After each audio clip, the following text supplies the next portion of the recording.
I grew up with male role models, male teachers, leaders, pastors, historical figures, and fictional heroes. I never saw them as other. I identified with their insights, their struggles, and their callings. It was only when I matured into adulthood that I began to notice the almost intangible encroachment of invisible walls and ceilings as they closed in on me slowly. I just finished reading Professor Beth Allison Barr's book, The Making of Biblical Womanhood.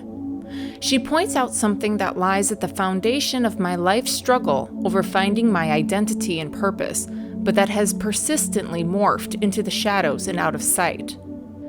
Barr says, "The historical reality is that social systems that invest some people with power over the lives of other people result in the destruction of people."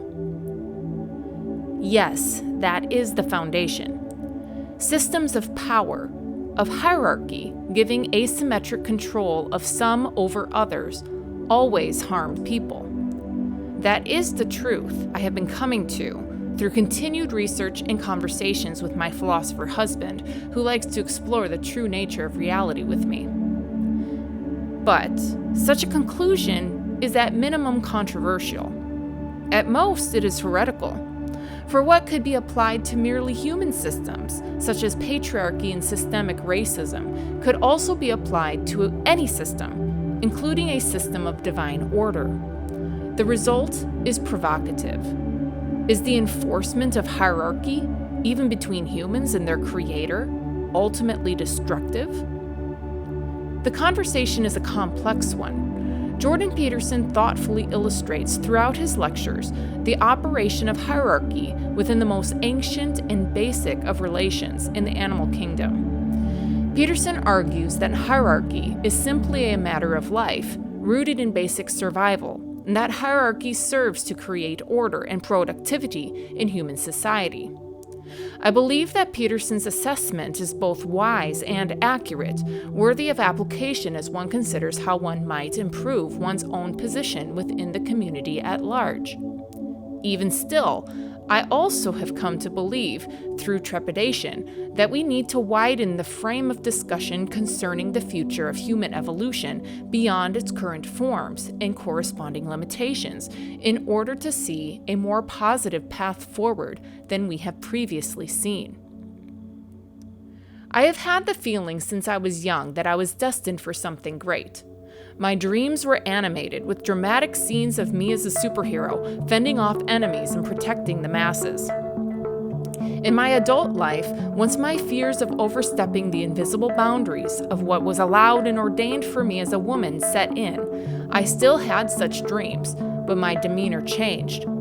The naive young adult version of me saw the monstrous giant approaching from a distance and, discovering my hidden superpowers, began to recruit others to join me in forming a line of resistance.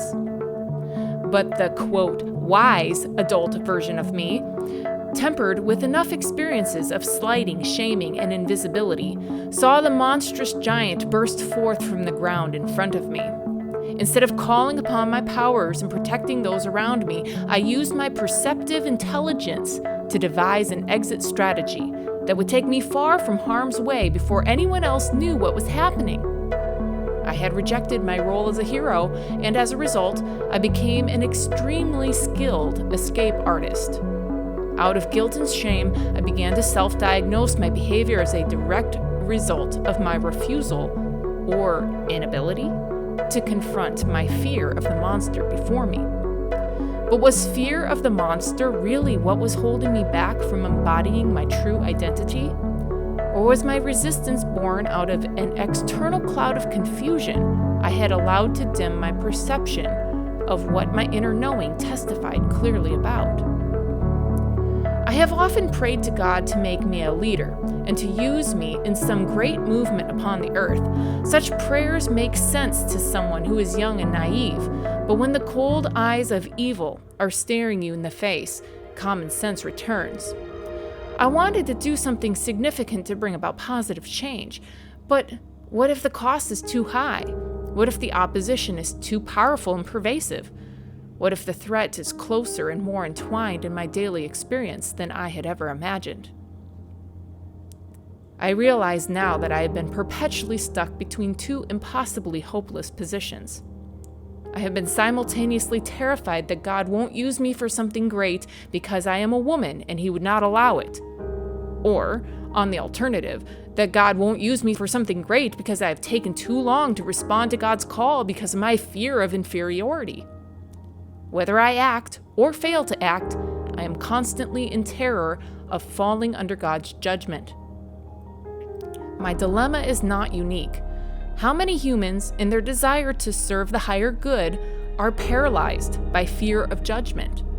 We know that the calling of a hero requires faith, but how can we simply choose what to believe in the midst of complexity? It does not satisfy the soul to retreat into blissful ignorance or to shrink back into the shadows and hide until danger has passed. But ungrounded action is unproductive and weak. Strategic motion forward requires courage, but also conviction that comes from knowledge. But where does that knowledge come from? I believe it comes from your deepest knowing within. There is some part of you that holds on to hope. There is some part of you that knows you are called. Otherwise, why would you be in such anguish? What if the first step of your hero's journey is to entertain the possibility that the positive future you long for is within your grasp? What if the biggest barrier before you is whether you believe that the positive outcome you desire is possible?